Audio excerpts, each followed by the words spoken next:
right into today's video. We're going to be starting off by just removing her current design. Super simple process. As always, taking my Efile at a speed of about 10,000 RPMs. We're going to be using very light pressure when doing this process. I simply want to take off that gel polish and prep her nail for a fill. So I am taking off all of that art, including top coat, and then if she has any type of lifting at this point, I would go ahead and make sure that I am thinning that out as best as possible. A lot of the time you should be able to remove it with this bit exactly, but she doesn't have very much lifting. I don't even think she has any, so we're just going to be focusing on removing that nail art and just making everything as even as possible so that we don't have to do a ton of rebalancing while we're doing her fill.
Next, we're going to be prepping her natural nail for the acrylic fill. I'm going to be taking my mandrel bit and sanding band, both from Profiles Backstage, and we're going to simply go in and buff the shine off of her nail. Only buffing very lightly at a speed of 4,000 RPMs. This is a medium grit sanding band, but they are very fine, so it's safe to use on her natural nail as long as you don't have it at a high speed and as long as you are not applying an insane amount of pressure. I'm simply pushing her cuticle back while doing this, but also just gently buffing off that shine, removing any extra product that I may have had left, like top coat or lifting right in that area. You want to make sure you do a nice and thorough cleanup and buffing at this point. Otherwise, the product will not adhere well. And that is the goal. We want the nails to last forever if possible. So I'm just going to go in very carefully, trying to hold that nice and steady with light amount of pressure, again at a very low speed.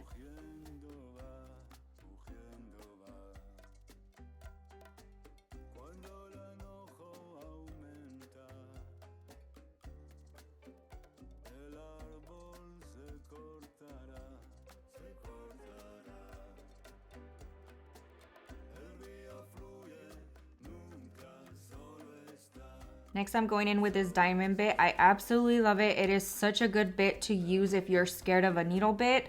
I love how well it works and how easy it is to get into those hard to reach areas. This is just gonna help get all the rest of that dead skin that you may have missed with the mandrel bit, because as you can notice, the mandrel bit is a lot thicker and harder to get into those hard to reach areas. So we're going to be taking that and just fully removing all that dead skin. And then I'm going to be quickly buffing her cuticles, making sure that it is super smooth with a cuticle ball bit.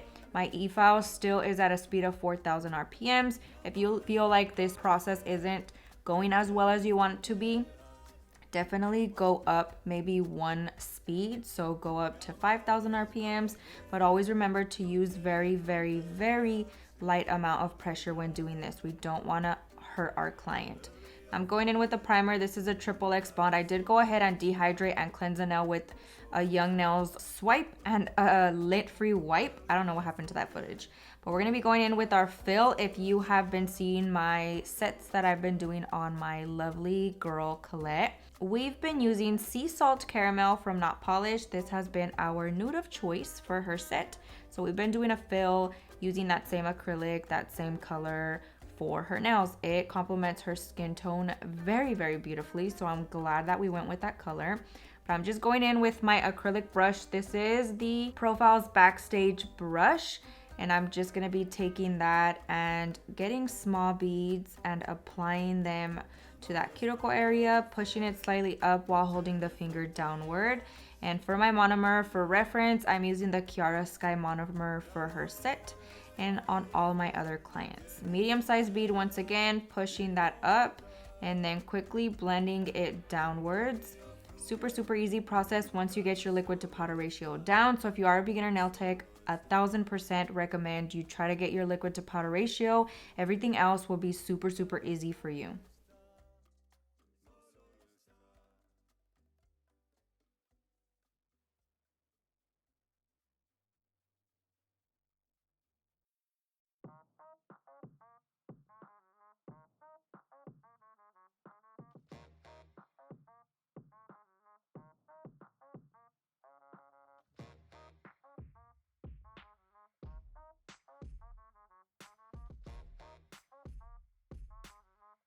I'm going to be going in with my 5-in-1 bit. This is my absolute favorite bit and I 100% recommend this. Whatever brand you choose, this one happens to be from Kiara Sky and I'll leave it linked down below. But any 5-in-1 bit I feel like will be a really good addition if you are a nail tech, if you haven't tried it before. But I'm just going to be going in at a speed of about 11,000 RPMs. We're going to be using that to seal that cuticle and make everything super, super smooth because it has a tapered tip.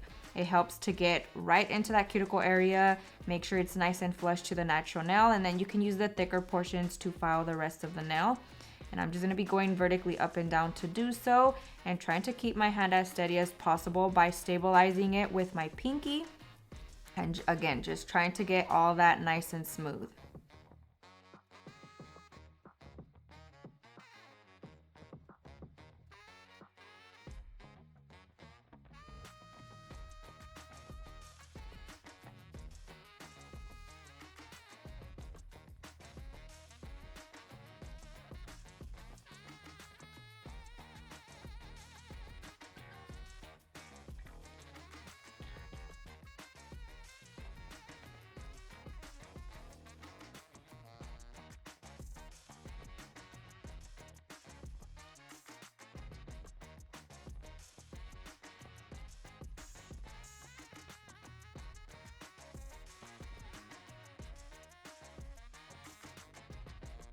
And I did go ahead and hand file with the Tammy Taylor peel and stick files. We're gonna be filing the sides. And then I'm also taking my E-file and just going right underneath and making sure that it is nice and thin in the tip area. Sometimes it can get a little deformed as you keep doing fills on the nail. So make sure you're keeping an eye out on that. And then I did ask my client if she wanted me to trim down her natural nails since they are growing out and we have had this set on her for a good minute.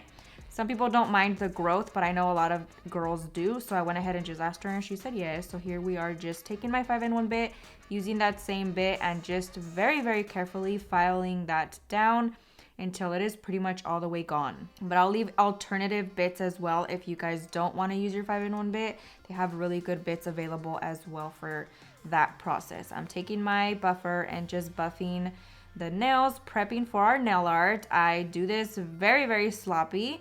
So always be careful and mindful of your client. Sometimes I be slapping that buffer off and it scares both of us.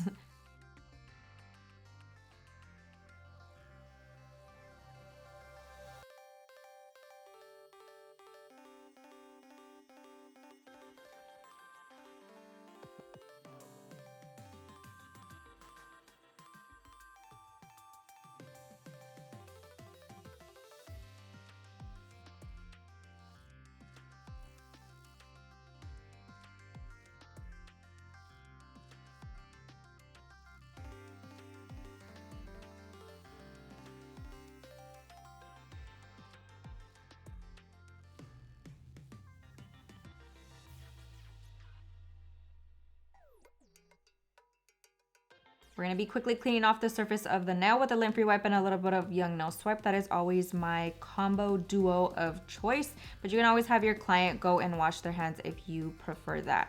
We're going to be taking Blossom Gel from Not Polish, and we're going to be kind of sketching out a sloppy French design. So the smile line is not perfect at all whatsoever, but we're going to be carving it out and perfecting that a little bit later. So here I'm using the Veeda Bella Oopsy brush. We're going to be taking the pointy side, and that's what we're going to be using to apply our colors. We're just going to be marbleizing it, making it bloom, blossom, and spread. I'm taking a combination of just blue, just green, just yellow, and we are kind of making them a little bit more of a muted color. So I added white to some of them. I added brown to some of the colors just to make them a little bit more neutral than the vibrant colors from the Veeda Bella gel polishes. So I will leave everything linked down below. If you guys are interested in purchasing any of the products, you're more than welcome to use my discount code as well to save 10% off. Now we're going to be using the opposite side of the Oopsy brush from Veeda Bella, and we're going to be carving out that smile line with a little bit of Young Nail Swipe. I make sure that I get a little bit of Young Nail Swipe, tap it on my paper towel to remove excess, and then we carve out that smile line. And I always recommend to wipe the sides and the tip so that your shape does not get deformed. And I am going finger by finger, very important for this process because I don't want it to overflow and make it look super spread. Once you like the look of it, pop that in the light, work on the other hand, and then come back to this hand afterwards. So super simple process. I am absolutely obsessed with this look. I love the colors, the tones, the shape, the everything. It just looks so good. So if you're ever stuck on a design, marble with blooming gel or blossom gel of your choice is always a good design to go back to. And just a quick little side note, if you are a newer nail tech, you want to apply your gel polish onto the wet blossom gel, and then you let it blossom and bloom, and then that's when you cure it. You want to make sure that your base blossom gel is nice and wet, and so everything works properly. Now, once everything is fully cured, I did pop them in the light for another 60 seconds just to ensure that all of the colors are fully cured. We're going to be going in with the top coat. This is a Not Polished Gloss It. And then we're going to be placing that in the light for another minute. I like to do 2 just to be safe. But that pretty much concludes today's video. Let me know what you guys think down below. Thank you guys so much for watching. I hope you enjoyed it. I hope you learned a ton. And I'll see you guys next time.